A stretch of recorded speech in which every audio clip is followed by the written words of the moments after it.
అమలాపురంలో అనితా ఇండస్ట్రీస్ పేరుతో edible biscuit cup తయారు చేశారు. ఇదేంటంటే బయట ఉన్న టీ కప్పులు కానీ, కాఫీ కప్ అయినా, మిల్క్ అయినా ఏదైనా వాడే ప్రతిదీ కూడా ప్లాస్టిక్ అయినా కానీ, అట్ట కప్ అయినా కానీ కొంచెం పర్యావరణానికి ఇబ్బంది ఉంది, క్యాన్సర్ వస్తుంది అనే అనేక విధానాలు ఉన్న ఈ రోజుల్లో ఈవిడ చిరుధాన్యాలతో, మిల్లెట్స్తో ఈ టీ కప్ని తయారు చేశారు. తొలిసారిగా ఈ కోనసీమలో ఈ ప్రోడక్ట్కి సంబంధించి అనిత గారి దగ్గర ఇండస్ట్రీలో ఈరోజు మనం ఉన్నాం. పూర్తిగా తయారీ విధానాన్ని ఆవిడ ఎలా తయారు చేస్తున్నారు, మార్కెట్ ఎలా చేస్తున్నారు, ఏ విధంగా ఉంది ఆవిడ మాటల్లో తెలుసుకుందాం. అందరికీ నమస్కారం. మన జీవితంలో టీ తాగడం అనేది ఒక ముఖ్య భాగంగా మారిపోయింది. టీ తాగడం ఓ అలవాటు. ఆ అలవాటుని పర్యావరణాన్ని రక్షించే విధంగా మారిస్తే ఇప్పుడు సమస్య ఏంటంటే పర్యావరణంపై వ్యర్థాల ప్రభావం. మనం ప్రతిరోజు కొన్ని లక్షల సంఖ్యలో పేపర్ కప్పులు మరియు ప్లాస్టిక్ కప్పులను వాడి పారేస్తున్నాం. అవి భూమిలో కరగడానికి కొన్ని వందల సంవత్సరాలు పడతాయి. పేపర్ కప్పు భూమిలో కలవడానికి 20 సంవత్సరాలు పడుతుంది. అదే ప్లాస్టిక్ కప్పు పూర్తిగా భూమిలో కలిసిపోవడానికి కొన్ని వందల సంవత్సరాలు పడుతున్నాయండి.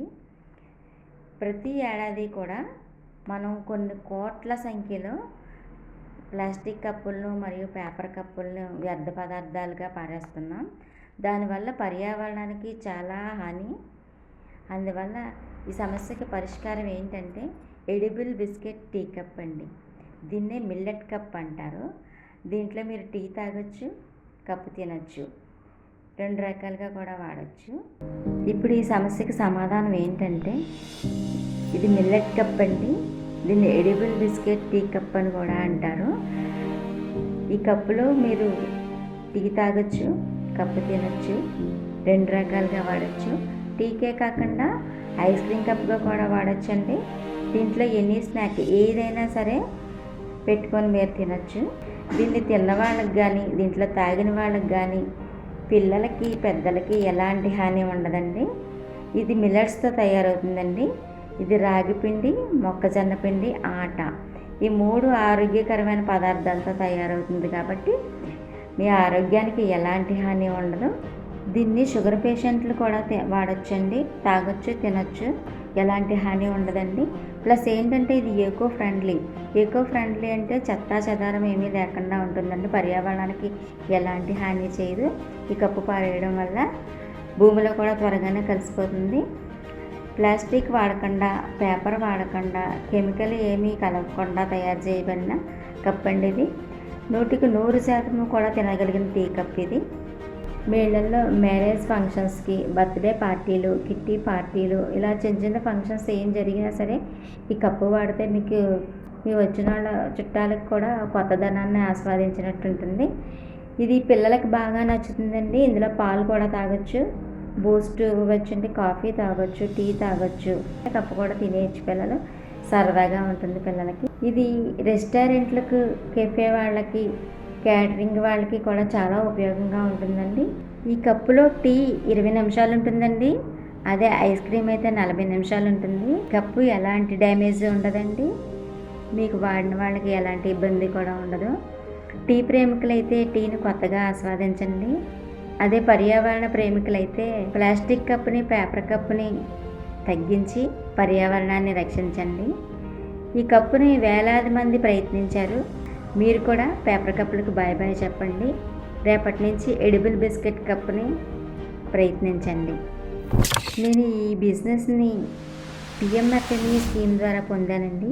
పిఎంఎఫ్ఎంఈ స్కీమ్ అంటే ఈ స్కీమ్ ద్వారా మీకు 35% సబ్సిడీ కూడా వస్తుందండి. దీనికి సంబంధించిన అధికారులను సంప్రదిస్తే మీకు అన్ని వివరాలు చెప్తారు. డిఆర్డిఏ అధికారులే. ప్రధానమంత్రి సూక్ష్మ ఆహార శుద్ధి పరిశ్రమల క్రమబద్ధీకరణ పథకం. ఈ స్కీమ్ ద్వారా లోన్ ఎవరైనా పొందొచ్చండి. ఇది ప్రధానమంత్రి నరేంద్ర మోడీ గారు మన ఆడవాళ్ళందరి కోసం కూడా ప్రవేశపెట్టిన పథకం. ఈ పిఎంఎఫ్ఎంఈ స్కీము ఫుడ్ ప్రాసెస్కి సంబంధించిన బిజినెస్ అండి. కాబట్టి మన డ్వాక్రా మహిళలందరికీ కూడా ఎవరి కాళ్ళ మీద వాళ్ళు నిలబడటానికి చేయూతనందించే పథకం అండి ఇది. కాబట్టి మీరందరూ కూడా ఎవరికి నచ్చిన బిజినెస్ని వాళ్ళు ఎంచుకొని మన డిఆర్డిఏ సంస్థ వాళ్ళని కలిస్తే వాళ్ళు లోన్ ప్రాసెస్ మొదలుపెట్టిన దగ్గర నుంచి లోన్ ఎండింగ్ అయ్యే వరకు కూడా మీకు లోన్ శాంక్షన్ అయిన దాకా కూడా మన డిఆర్డిఏ అధికారులు శ్రద్ధగా మిమ్మల్ని చూస్తారండి. నాకైతే అప్పటి కలెక్టర్ గారు హిమాల్ శుక్లా గారు చాలా హెల్ప్ చేశారండి. నాకు మంచి పేరు వచ్చేలా చేశారు. అలాగే డిఆర్డిఏ అధికారులు కూడా శివశంకర్ ప్రసాద్ గారు పీడీ గారండి, ఎల్డిఎం మేడం గారు అన్నపూర్ణ మేడం గారు, అప్పటి రమణ మేడం గారు, వీళ్ళందరూ కూడా నాకు చాలా బాగా హెల్ప్ చేశారండి. నాకే కాదు అందరికీ కూడా అలానే చేస్తారు. వాళ్ళు సాయంగా ఉంటారండి మీకు అన్ని విషయాల్లోని. కాబట్టి మహిళలందరూ కూడా ముందుకొచ్చి ఎవరికి నచ్చిన బిజినెస్ని వాళ్ళని ఎంచుకొని మన డిఆర్డిఏ వాళ్ళని సంప్రదిస్తే వాళ్ళు మీకు అన్ని వివరాలు చెప్తారండి. మీరు కూడా ఒక పారిశ్రామికవేత్తలుగా ఎదగాలని నేను కోరుకుంటున్నాను. అలాగే నేను ఈ బిజినెస్ పెట్టుకోవడానికి కారణమైన సెంట్రల్ గవర్నమెంట్ వారికి, స్టేట్ గవర్నమెంట్ వారికి, కలెక్టర్ గారికి, డిఆర్డిఏ అధికారులు అందరికీ కూడా నా హృదయపూర్వక ధన్యవాదాలు తెలుపుకుంటున్నాను. అలాగే నా బిజినెస్ని కూడా ముందుకు తీసుకెళ్ళాలి మీరందరూ కూడా అని నేను మిమ్మల్ని కోరుకుంటున్నాను.